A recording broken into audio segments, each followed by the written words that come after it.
Buenas noches, queridos televidentes. Otra vez nuestra cita dominical. Hoy tenemos un invitado con una característica muy especial, su juventud, que no es su única cualidad, evidentemente, ¿no? Pero en un país en donde el promedio de edad creo que está cerca del 25 años, somos 30 millones aproximadamente, y creo que el promedio está en 25 años, lo que significa que nuestra población mayoritariamente es menor de 40 años. Normalmente en los programas de opinión siempre se ha privilegiado la edad, la experiencia, las mismas caras. Y yo creo que en La Gente Quiere Saber hemos tenido mucho interés en renovar un poquito ese formato y por eso hemos invitado gente joven con diversos perfiles profesionales, humanos y diversas actividades. Hoy tenemos a José Luis Barazarte, estudiante ya terminando carrera en comunicación social en la Universidad Católica Cecilia Costa y Ciencias Políticas en la Universidad del Zulia. Es decir, una combinación interesante, ¿no? La política y las comunicaciones. Un poco lo que define bastante bien lo que es la sociedad moderna, ¿no? Exactamente. Este programa, como ustedes saben, se graba el día viernes y hoy ustedes lo están viendo día domingo.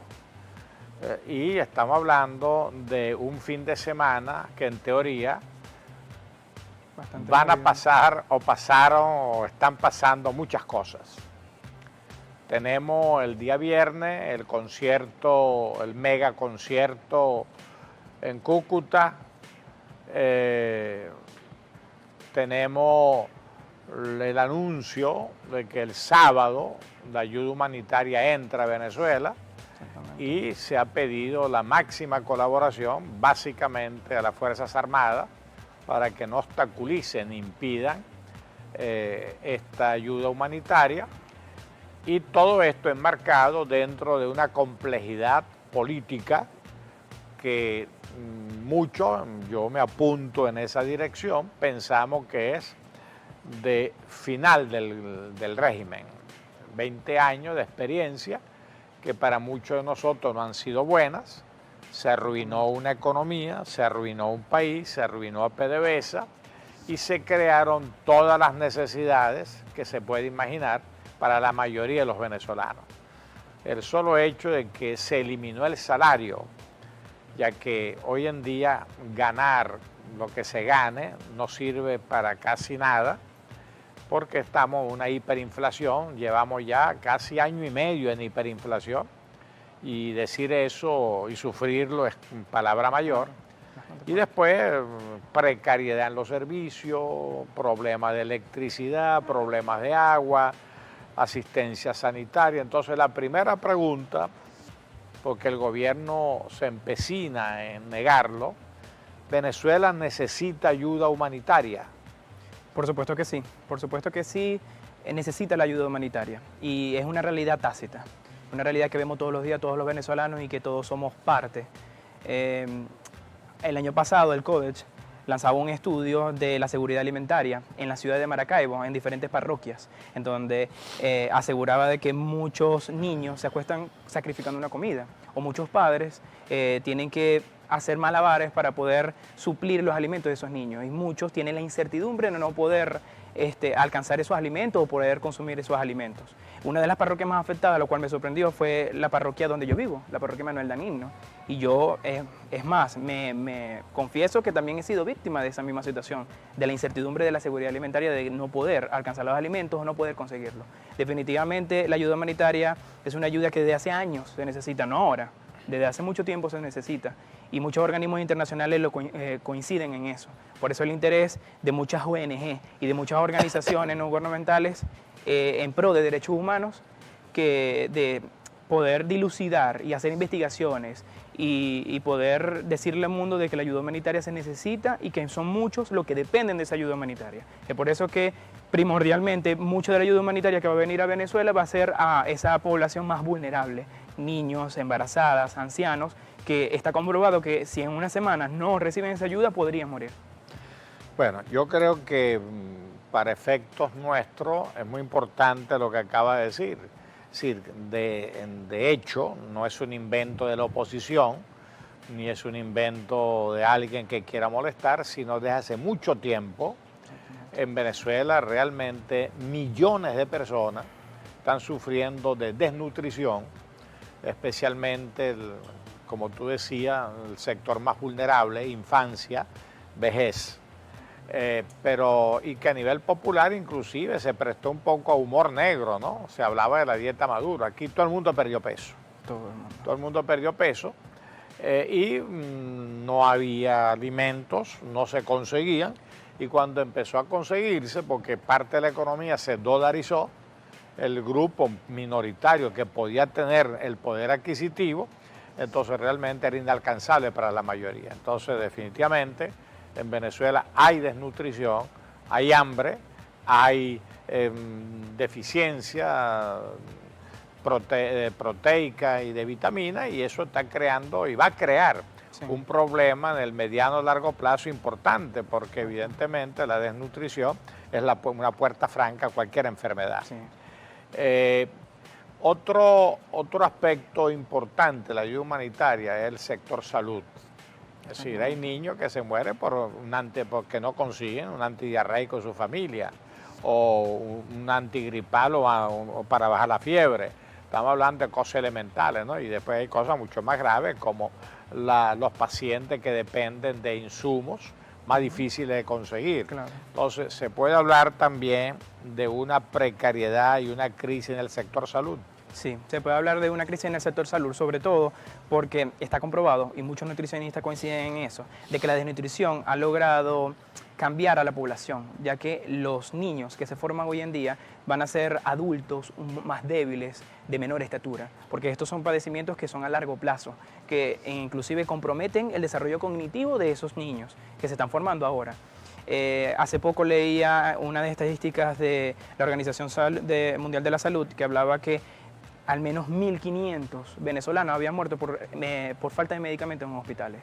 Situaciones bastante complicadas. Yo recuerdo que yo hice un reportaje para la universidad que hablaba de la desnutrición en el estado Zulia y decía que, a grandes rasgos, uno de los más vulnerables era la comunidad indígena, que ya era vulnerable, que su alimentación no era buena y que debido a la crisis aún se someten más y padecen más. Pero si sufrimos nosotros, como sociedad, como estudiantes, yo puedo hablar porque yo pertenecí a una organización, una ONG, Aula Abierta Venezuela, que defiende los derechos humanos en el ámbito universitario, al igual que en Caritas Maracaibo, y me di cuenta de la necesidad, de la gran necesidad que hay en la población, no solamente maravina, sino zuliana. Muchas personas que de verdad cuando asisten a los hospitales, a los centros médicos, la verdad es que tienen que llevar ellos todos los implementos para poder ser atendidos. Sí, yo creo que no hay que ser de oposición ni exagerar la crítica para aceptar la realidad. La realidad en Venezuela es que lamentablemente padecemos de una fuerte crisis en el sector salud y en el sector alimentario. En el próximo segmento vamos a establecer en esta panorámica otros sectores en crisis. Estamos conversando con José Luis Barazarte, estudiante de Comunicación Social y de Ciencias Políticas.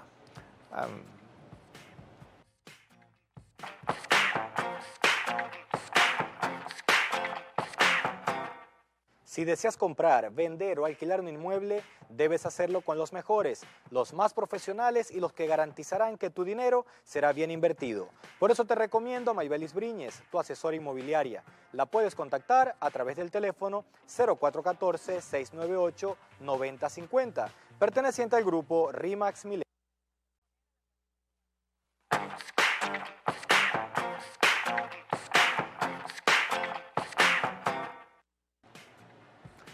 Estamos conversando con José Luis Brazarte, estudiante de Comunicación y Ciencias Políticas, sobre si se justifica hablar de crisis humanitaria en Venezuela, y por lo que él decía, y yo comparto totalmente lo que él decía, evidentemente sí, hay que ser ciego o fanático para no entender que en Venezuela sí hay una crisis humanitaria a nivel de alimentación, escasez de alimentos, etcétera, desnutrición, y a nivel de salud. Basta visitar cualquier centro de salud público para ver el deterioro, inclusive en el sector privado. Pero antes de continuar con esta visión de nuestra crisis social, económica y política, siempre hacemos referencia a los derechos humanos para compartir con nuestros televidentes qué son los derechos humanos. Los derechos humanos son el pacto más grande que tenemos como seres vivos. Son los derechos que tenemos por ser simplemente humanos. Son los privilegios y los derechos más fundamentales e inherentes al ser humano. Se dice de que cuando un Estado, los derechos humanos son respetados, se mide la estabilidad y el desarrollo de esa sociedad, de ese Estado. Porque los derechos humanos están en todas partes. El derecho a la vida, el derecho a la educación, el derecho a la libertad. Son derechos de primera, segunda y tercera generación. Lastimosamente en Venezuela todavía luchamos por cumplir o porque no se nos viole los derechos de primera generación. Todavía no pensamos de tercera generación como la ecología o el derecho a la paz, etc. Pero es importante conocer nuestros derechos y las nociones básicas de lo que son los derechos humanos. Mucha gente no sabe describirlo. Es una doctrina establecida de manera formal por las Naciones Unidas desde 1948, si no me equivoco, ¿no? Por la Declaración Universal y fue suscrita y está suscrita por todos los países del mundo, de tal manera que en teoría es de obligatorio cumplimiento y debe ser incorporada a las constituciones y leyes de cada país. Los derechos humanos, a mi juicio, sustituyen a todas las ideologías. Anteriormente uno se ubicaba de acuerdo a la religión o se ubicaba de acuerdo al pensamiento político, ¿no? Pero yo creo que hoy en día realmente deberíamos superar el fanatismo religioso, el fanatismo ideológico, el fanatismo político, y todo identificarnos en lo que ha sido doctrina universal, los derechos humanos, que incluye todo, incluye pensamiento libre, derecho a expresarlo, libertad de asociación, el respeto y tolerancia, derecho a la salud, evidentemente, a la educación, al trabajo digno, al salario digno. A las no torturas, a respetarse los derechos, a ser juzgado por los jueces naturales, a evitar las arbitrariedades y abuso del poder, garantizar la paz, la convivencia, en fin, la doctrina universal que de alguna manera proyecta lo que a mi juicio debería ser la gran conquista humana del siglo XXI, que es un mundo más fraterno. O sea, hemos hablado en la historia de libertad e igualdad. Bueno, yo creo que en este momento el concepto que los engloba todo es un mundo fraterno. Sí. Un mundo, o sea, la tierra como hogar, y un mundo fraterno para que podamos vivir en libertad, tranquilo y respetándonos, ¿no? Bueno, regresando a Venezuela, en donde el gobierno del señor Maduro y anteriormente del señor Chávez se jactaba de que esta era la mejor constitución del mundo y se garantizaban todos los derechos, etcétera. Tú hacías referencia a los indígenas, por ejemplo, siempre han estado desprotegidos, pero nunca como ahora, ¿no? Porque la crisis general se suma a su crisis particular, ¿no? Hablábamos de, evidentemente, hay necesidad de ayuda humanitaria en el sector salud y a nivel de alimentos. Pero tú tienes en este momento una experiencia interesante, 2 universidades, una pública y una privada. O sea, y entiendo que estás transitando tu vida universitaria en los últimos 4 años más o menos, ¿verdad? Sí. Bueno, ¿cómo ha sido tu experiencia en el sector educativo? Bueno, el sector educativo ha sido bastante golpeado, sobre todo con la deserción de estudiantes, pero también de profesores, de obreros, de personal administrativo.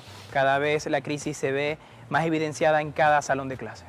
Realmente, en el caso de una universidad privada, se ve cada vez los esfuerzos por las universidades de mantener, de seguir abiertos, de seguir impartiendo educación y de hacerlo de la mejor manera posible. En el caso de las universidades públicas, aún el caso es más grave, ya que a veces se cree de que no hay nadie, no hay dolientes, simplemente las personas deciden abandonar y simplemente no hay ninguna consecuencia, simplemente se van y la universidad queda así, vacía. Yo soy de esa generación que hace poco una dirigente estudiantil de la Escuela de Economía de la UCB hablaba por un canal de difusión nacional, esa generación que trabaja, que estudia, que son voluntarios, que son activistas, que inventan, que siguen en Venezuela, no que se quedan, que siguen porque es una voz más activa y mucho más positiva. Pero somos de esa generación que seguimos trabajando y emprendemos mucho más, creo yo, que generaciones pasadas, porque nos toca. Pero me lamenta mucho hacer apreciaciones o comparaciones de que, por ejemplo, muchas de las personas que entraron conmigo en una universidad privada no están ya ahora. Realmente es un cúmulo de personas dispersas de diferentes periodos que van a egresar conmigo, igual que en la universidad pública, donde cada vez abandonan y uno se siente, yo digo ese dicho, uno siente que llegó a una fiesta donde ya pasó y ya nadie quiere estar. Y entonces allí es cuando uno tiene que persistir, porque a nadie más le interesa nuestra educación que a nosotros mismos, porque la educación y las universidades son los espacios de crítica y de formación, porque las universidades deben estar en un gobierno de transición, las universidades deben estar presentes y deben responder a las necesidades de la nueva nación y del nuevo gobierno que tenemos. Sí, una cifra, ya certificado, se habla de 3,5 millones de venezolanos fuera del país, que no se fueron a pasear, ni se fueron por gusto, se fueron obligados para sobrevivir, porque sus salarios, sus ingresos no les permitían vivir con dignidad, ni ellos ni su familia en Venezuela. Se habla de casi aproximadamente 25,000 médicos, que eso es un asesinato para la población venezolana, el haber obligado a irse a 25,000 profesionales de la medicina, de pronto son más. Después tenemos el problema de la deserción escolar, ¿no? Tanto a nivel de primaria como secundaria como superior. En el sector privado se ubica aproximadamente, varía de una universidad a otra, pero promedio se puede hablar de un 30-40% de deserción. Y en el sector público, muchísimo más.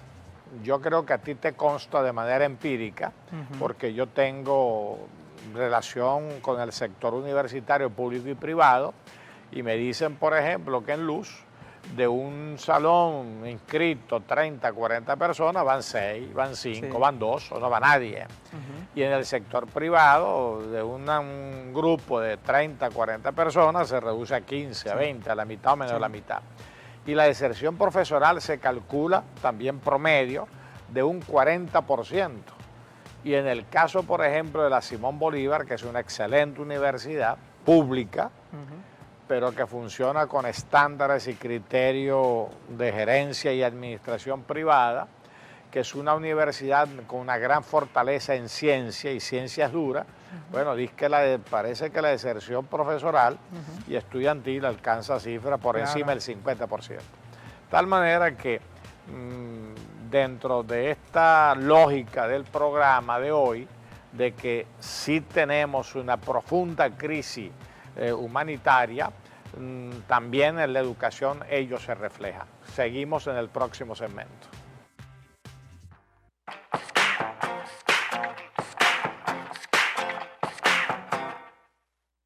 Habitamos un espacio y ese espacio lo compartimos con otros. Por eso debemos juntos lograr vivir en armonía entre nosotros y con el ambiente. La Fundación Casa Común es una organización sin fines de lucro que busca incentivar la solidaridad, el respeto y los valores que nos fortalezcan como sociedad, así como promover el cuidado del medio ambiente. Síguenos en nuestras redes sociales. Súmate, porque juntos hacemos más.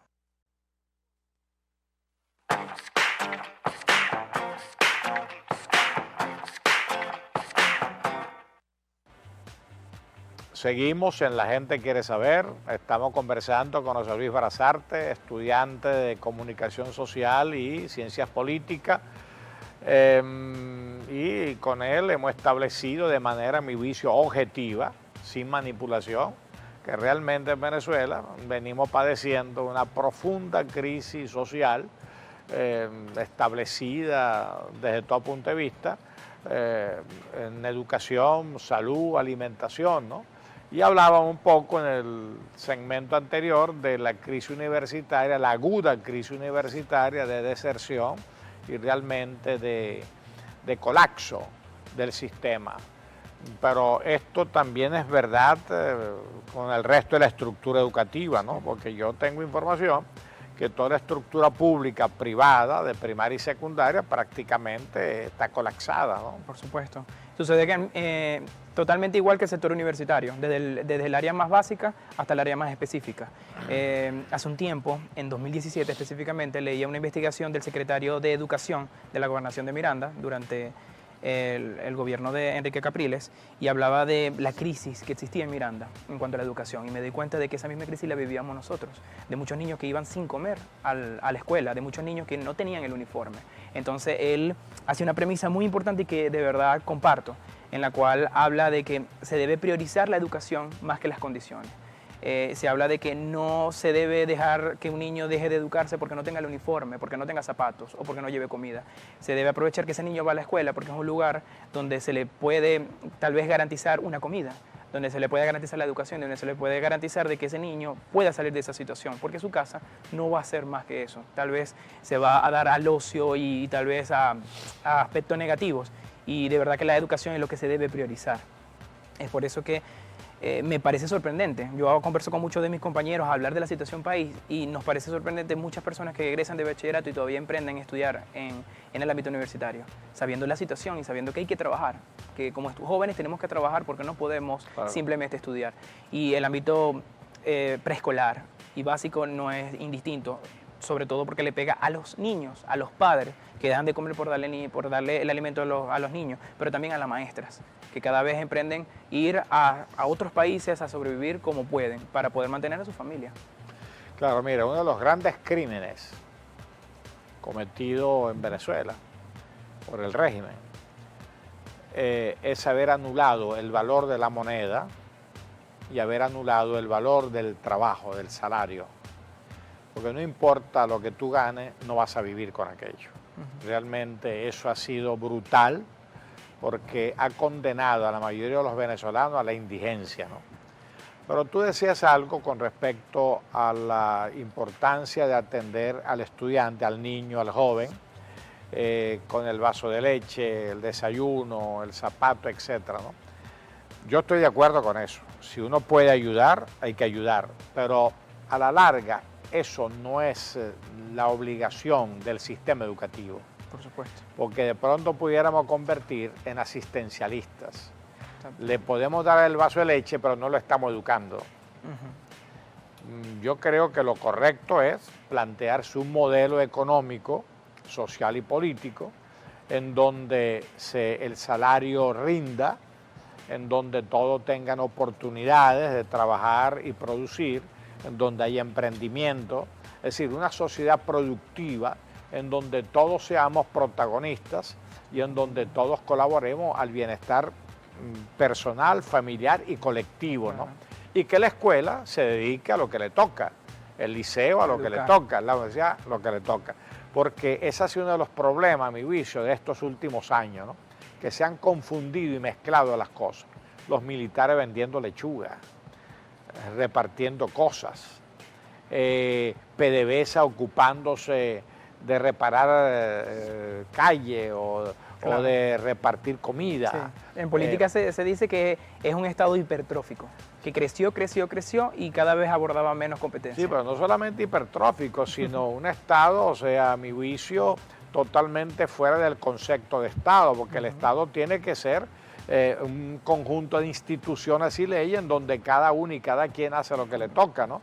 Entonces, esto haber mezclado todo, en donde el presidente se mete en los asuntos regionales, gana un gobernador electo y resulta que le nombran un protector del Estado, gana un alcalde de oposición y le nombran un protector de la ciudad. Es decir, esa interferencia malévola y perversa es lo que realmente ha alterado todo. Sí. ¿No? Bueno, yo creo que Venezuela en esta crisis política que estamos viviendo, esta crisis total y esta crisis política, en algún momento estaremos encauzando la reconstrucción del país sobre parámetros de los derechos humanos, las instituciones y las leyes, que al final es lo que permite tener futuro, ¿no? Y lógicamente atender en salud y educación y servicio a la gente para que ese futuro sea real. ¿Cómo percibes tú el futuro? Bueno, el futuro yo Todavía lo no percibo. sabemos, recuerda que estamos hablando de un proceso de transición. Por supuesto. Con muchas dificultades, pero ¿cómo percibes tú el futuro inmediato del país y tuyo personal? Bueno, el futuro inmediato del país y el futuro personal, la verdad lo percibo de manera bastante positiva. Yo creo que mientras sigan habiendo personas en Venezuela que trabajen y que emprendan y que sepan que como ciudadanos tenemos responsabilidades y deberes y que debemos participar, porque esa es una de las mayores premisas, la participación del ciudadano en política, en el gobierno, porque ¿quién mejor que nosotros sabemos dónde se debe invertir el presupuesto, dónde las instituciones tienen una pata coja o dónde nosotros podemos colaborar desde diferentes ámbitos, el ámbito estudiantil, el ámbito académico, el ámbito de los medios de comunicación? Realmente yo soy bastante optimista acerca del futuro, porque pasamos de diciembre, un mes donde muchas personas estaban resignadas a huir del país y donde la crisis a todos nos atacaba, a enero y febrero, donde todos tenemos tantas esperanzas, donde toda la oposición confluyó en tres premisas, donde tantos sectores, actores y aliados están dispuestos para un gobierno de transición, para cambiar el escenario venezolano, que es bastante optimista, y nos demos cuenta de todas las oportunidades que tenemos y que esta oportunidad no la podemos desaprovechar, que verdaderamente como ciudadanos debemos incidir en los gobiernos de nuestros países.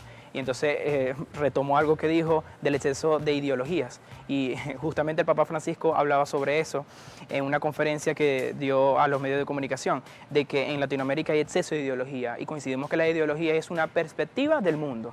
Entonces en Latinoamérica, al haber exceso de ideologías, todo el mundo ve el mundo de diferente manera, pero no de una manera práctica, de una manera dialéctica, de cómo nuestros países deben desarrollarse, de cómo nuestras instituciones no pueden ser vulnerables ante cualquier gobierno que llegue. Nuestras instituciones tienen que ser fuertes, tienen que ser instituciones que cumplan con su rol y no se ocupen de nada más que eso. Bueno, me alegra oírte, ¿no? Y me alegra compartir esta conversación con nuestros televidentes, porque normalmente la gente mayor, cuando digo gente mayor, no solamente los viejos, sino gente de 40, 50 años, repite, a mi juicio, la tontería de que la juventud está perdida, la juventud no sabe, y yo siempre he pensado lo contrario, que la vida es biología y es cultura, es evolución, y que la juventud que viene siempre es mejor que la juventud que estaba, ¿no? Y si no es mejor, es diferente, entonces hay que darle un voto de confianza. Así que yo, a través de José Luis, y aprovechando este programa, quiero darle un voto de confianza a las nuevas generaciones de que realmente compartimos un país que tiene grandes posibilidades, pero que va a depender de nosotros, nuestro esfuerzo, nuestro talento y nuestra capacidad de que ese futuro sea mejor, del cual estamos seguros que va a ser así. Continuamos en el próximo segmento.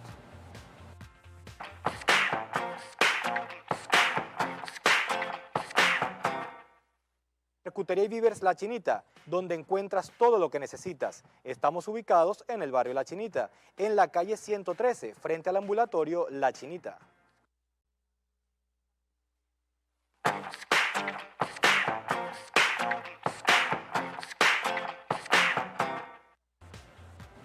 Seguimos con José Luis Brazarte, estudiante de Comunicación y Ciencias Políticas. Hemos repasado rápidamente, Venezuela sí necesita ayuda humanitaria, la crisis es profunda, ha afectado a todos los sectores, económica, social, política. Aparentemente este 2019 se presenta con expectativas favorables de cambio y transición, y la importancia de la voluntad de futuro, la voluntad de construir un país mejor. En Venezuela hay una tradición cultural no muy buena, una tendencia al pesimismo. un gran escritor venezolano, Augusto Mijares, escribió un libro que se llama Interpretación pesimista, interpretación afirmativa de lo venezolano, precisamente para combatir el pesimismo, ¿no? Siempre se mira la realidad con pesimismo, con hipercrítica, y hay demasiado culto al pasado. Todavía seguimos amarrados a Bolívar, la independencia, negamos a los españoles de la colonia, todavía la pelea de indios y españoles. Eso es pasado, y el pasado hay que enterrarlo. Al contrario, hay que abrirse a nuevos horizontes, dejar atrás el rencor, el odio, y desarrollar actitudes positivas, un poco lo que tú expresabas, esa confianza en nosotros mismos, en nuestro talento para ir hacia adelante, ¿no? Y comprobábamos a través de ti lo que compartimos plenamente, que realmente hay que tener confianza en nosotros mismos y confianza en el futuro, ¿no? Pero también no podemos ignorar que después de una crisis de 30 años, de, a mi juicio, mal gobierno de 20 años, con una destrucción física y estructural del país, la reconstrucción y ir adelante no va a ser fácil. ¿Cómo visualizas tú ese ir hacia adelante? Bueno, yo creo que ir hacia adelante es la participación de todos los sectores de la sociedad venezolana. Hablamos no solamente de la comunidad estudiantil, de la cual soy parte, sino también del ámbito empresarial, de las instituciones y de todos los sectores que deban ser parte de esta reestructuración o modernización del Estado venezolano. Muchos hablan de reforma, de que se debe reformar el Estado venezolano. Yo creo que no, yo creo que se debe modernizar, de que nosotros tenemos que utilizar los recursos que tenemos, optimizarlos, debemos hacer que los procesos sean más rápidos y debemos ser eficientes rápidamente. Porque muchos hablan de que si nosotros estamos preparados al llegar a un gobierno de transición para lo que viene. Realmente no sabemos si estamos preparados para un desarrollo tan acelerado, pero tampoco estábamos preparados por una crisis como la que vivimos y aún así la afrontamos diariamente. Cuando ocurrió el boom petrolero venezolano y Venezuela se desarrolló rápidamente, económicamente, por sus recursos, tal vez intelectualmente los venezolanos no desarrollamos, no estábamos preparados para una riqueza tan grande, pero ahora sí, ahora existe una inversión en lo que es la conciencia, ya nosotros tenemos experiencias y nos sentimos y tenemos el ejemplo de otros países, de cómo se desarrollaron rápidamente y cómo nosotros podemos seguir la ruta del desarrollo, de la construcción. Es por eso que la participación es esencial en un Estado, porque eso es democracia. Está comprobado que en países desarrollados donde el analfabetismo es mínimo y donde realmente tienen un sentido hacia la educación, están comprometidos con ideales como la libertad, la participación, la democracia. Y nosotros cada vez estamos viendo esos valores más y más cerca y más comprometidos a lo que hacemos día a día. Es por eso que la participación de todos los sectores es muy importante, porque creo que en un gobierno de transición debe priorizarse un gobierno de tecnócratas, de técnicos, que tal vez no sea lo mejor, pero sí es lo que necesitamos, porque necesitamos especialistas en cada área para que puedan sacar este país adelante, que sepan de lo que hacen y que tengan experiencia en esto. Sí, la idea que acaba de expresar José Luis es muy importante, ¿no? Ya esto fue anticipado a nivel teórico en el siglo XIX por autores como Max Weber, en donde él acuñó el término la tecnoburocracia. Es decir, la burocracia no puede ser un empleado público que es empleado público por un carnet partidista o por una identificación ideológico-política. El empleado público es un funcionario de carrera preparado para el cargo que va a ocupar desde el más alto al más modesto, y él tiene que estar al servicio del Estado y de la sociedad y no de un gobierno o de un partido, mucho menos de un partido y mucho menos de un cacique, ¿no? De un caudillo, ¿no? Entonces tenemos que ir hacia la tecnoburocracia, que quizá uno de los desafíos mayores que vamos a tener, porque nuestra burocracia y nuestro sector público está muy contaminado de corrupción, de ineficiencia y de incapacidad. Pero bueno, hay que afrontar el desafío, ¿no? Por eso cuando a mí me dicen, ay, ¿cuál es el proyecto país? El proyecto país son los problemas y la solución a esos problemas. ¿Quién tiene la solución a los problemas? El político, no el técnico, el profesional, el conocedor, el experto. Si yo quiero sanear el lago, tengo que buscar a los expertos que han estudiado el lago. Si yo quiero enfrentar el problema alimentación, salud, educación, tengo que buscar a los expertos. De tal manera que tenemos que ir hacia el gobierno de los expertos y del sentido común, que es la participación, que es el Por proyecto supuesto. democrático, ¿no? De tal manera que en Venezuela nos va a tocar cambiar muchos paradigmas mentales, ¿no? Hay que crear una especie de revolución cultural, o sea, no mirar tanto hacia atrás, no vivir del pasado, asumir el presente y mirar el mundo para compararnos con los mejores, para tratar de alcanzar el paradigma de la modernidad que es primer mundo, o sea, dejar de cultivar la vocación de tercermundista y meternos en la vocación primer mundo. Yo te veo a ti primer mundo. Ahora, ¿cómo explicas tú que un contexto social venezolano tercermundista, tú y miles como tú, porque los conozco, Por supuesto. en el sector universitario, y yo diría millones de personas, no solamente gente joven, sino profesional y de otro tipo, son primer mundo? Sí. ¿Cómo hacer para ser los protagonistas de lo que viene? Bueno, como todo fenómeno existen excepciones, realmente. Existen muchos países del tercer mundo que tienen potenciales científicos increíbles. Ahí está la India, que es que presenta una situación muy diferente a la de Venezuela, porque existe un desorden a nivel social, pero aún así tiene el índice de mujeres más inteligentes. Entonces, yo creo que como todo fenómeno social tiene sus excepciones y tiene sus perspectivas. Tiene su planificación. Tiene su planificación. Porque lo de la India, con permiso tuyo y de los televidentes, tiene una explicación. En el año, si no me equivoco, 1952 o 1954, no recuerdo bien la cifra, gobernando Nehru en la India, ellos decidieron ser una potencia en educación superior a nivel de ciencias duras, física y matemática fundamentalmente, y crearon 22 universidades dedicadas especialmente a reclutar los talentos para estudiar matemática y física, y lo lograron. Hoy en día es una potencia mundial en ciencias exactas, ciencias duras, ¿no? Pero eso no fue improvisado, ni un milagro, sino fue planificado. Claro. Y dentro del caos social de la India hay una respuesta educativa de calidad, y hoy los contratan en todas partes del mundo, Sí. ¿no? Así que hay que planificar el futuro. Seguiremos hablando de este tema en el último segmento con José Luis Barazarte.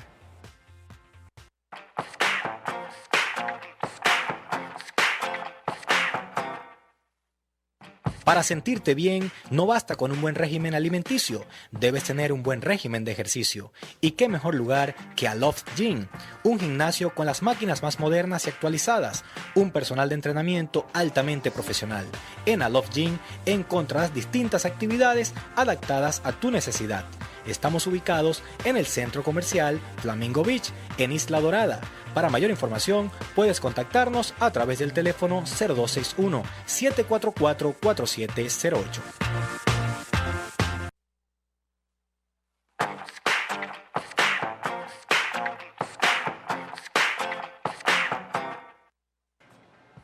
Bueno, en la parte final del programa, con José Luis Barazarte, estudiante de Comunicación y Ciencias Políticas, va a hablar de muchas cosas: ayuda humanitaria, crisis política, crisis social, crisis económica, tiempos difíciles, pero al final creo que hemos aterrizado en lo que realmente interesa, el futuro, ¿no? Y lo estamos haciendo como debe ser, con optimismo, con confianza. El 2019 ha sido un año extraordinario, a pesar de que apenas llevamos escasamente 2 meses, porque como tú decías, cerramos un 2018 agotados, Deprimidos, cansados, sin esperanza, y de pronto, del 5 de enero para acá, todo empezó a cambiar en positivo, en el sentido que se abrieron puertas, horizontes, posibilidades, y vamos a seguir por allí. Ahora, el gran desafío que tenemos, una vez cubierto la crisis política, la transición, desarrollar una sociedad de tolerancia, no de venganza, de justicia, no de impunidad, de convivencia, de reconciliación nacional, sustituir los ismos, las ideologías, por los derechos humanos. En fin, cuando tengamos ese gran reencuentro, tenemos que construir el futuro, y ese futuro tenemos que construirlo sobre una población sana, sobre el trabajo, sobre la creatividad, sobre el emprendimiento, sobre la participación y la educación en general. Y tenemos que hacerlo entre todos, sin excluir a nadie, ¿no? Y en esa perspectiva, la apuesta es convertirnos en un país de primer mundo. porque tenemos derecho a ello, No tenemos que tener complejos, nosotros no somos menos que nadie, pero tampoco eso va a venir por un acto milagroso, por un acto mágico, por un mesías, un caudillo, o mirando para atrás. Hay que mirar hacia adelante, ¿no? En ese mirar hacia adelante, tú lógicamente tienes tu proyecto de vida y dentro de ese proyecto de vida hay un proyecto nacional compartido por millones de jóvenes, ¿no? Pudiéramos cerrar el programa con esa visión del futuro inmediato. Bueno, yo veo el futuro inmediato de manera muy positiva, específicamente porque pienso de que debemos formarnos para poder invertir en nuestro país. Yo soy de los que piensa que voy a seguir en Venezuela, pero aún así eso no es obstáculo para poder formarme en otros países. Yo estudio comunicación y ciencia política y quiero hacer un máster en Francia en periodismo político. Y me interesa muchísimo porque creo que el periodismo es un área tan hermosa. Y creo que la comunicación es lo que permitió que las sociedades, las civilizaciones pudiesen avanzar. Yo veo verdaderamente el futuro. Mira, con eso de que quiere estudiar afuera es muy bueno. Por supuesto. Es decir, en este momento hay dos conceptos que son clave, global y local. Andrés Cañizal, un gran periodista venezolano, lo llama glocal. Es decir, somos locales porque vivimos en un sitio determinado, ¿no? Pero nuestra mente y nuestras posibilidades no se pueden limitar al lago ni a la orilla del lago, ¿no? Ni a Venezuela, sino es global, pero al servicio de un país. Por supuesto. Pero el futuro verdaderamente presenta muchas oportunidades. En necesidades como esta, donde se presentan grandes oportunidades para el desarrollo y para poder alcanzar objetivos que ni siquiera esperábamos en el pasado. Yo creo que el mensaje conclusivo de esta entrevista es que tenemos que seguir participando, tenemos que incidir, tenemos que participar en política, no como activistas ni politiqueros ni nada por el estilo, sino que tenemos que formarnos en política para que esto no vuelva a suceder, porque nosotros tenemos que saber de política, saber de nuestras instituciones, cómo podemos defender un país que no conocemos. Así es. Entonces, Aristóteles hablaba ser social, que es ser político. Por supuesto. Ser político es formar parte de una sociedad, así que somos políticos. Y es así. Entonces soy parte de esa generación que, reitero, trabaja, es voluntario, es activista, pero al mismo tiempo cree en este país, porque es el país que sabe que presenta oportunidades aún así en situaciones adversas. Y el único mensaje que dejo es que sigamos así, sigamos participando, sigamos incidiendo, sigamos formándonos, que es muy importante, porque vamos muy bien, vamos bien realmente. Bueno, agradecemos a José Luis Barazarte, estudiante de Comunicación y Ciencias Políticas, su participación en este programa. Realmente para mí ha sido muy alentador, muy estimulante, un acto de fe en Venezuela, un acto de fe en nosotros mismos, que es lo que necesitamos. Tener confianza de que sí somos capaces, siempre y cuando evitemos los vicios y errores del pasado. Muchas gracias y hasta el próximo domingo.